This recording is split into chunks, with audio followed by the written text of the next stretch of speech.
ఆదేశాల మేరకు ప్రజాబాటా కార్యక్రమంలో మెదక్ జిల్లా కోల్చార మండలం నాయని జలాల్పూర్ గ్రామంలో గ్రామ సర్పంచ్ లంబాడి దేవ్ సింగ్, ఉప సర్పంచ్ నాయని వెంకట నరసింహుల ఆధ్వర్యంలో విద్యుత్ అధికారి ఏఈ హైమద్ అలీ నేతృత్వంలో గ్రామంలో ఉన్న విద్యుత్ సంస్థలు వీధి తిరుగుతూ ప్రజల సమస్యలు తెలుసుకున్నారు. విద్యుత్ వల్ల ఏదైనా సమస్య ఉంటే వెంటనే పరిష్కారం చేస్తామని గ్రామ ప్రజలకు తెలియజేయడం జరిగింది.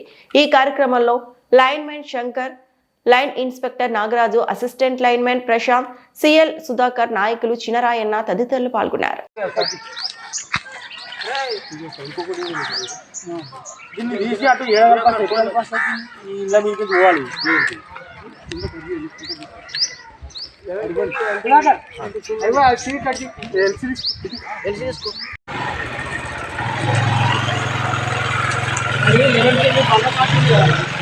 మరిన్ని అప్డేట్స్ కోసం మా ఛానల్ని సబ్స్క్రైబ్ చేయండి.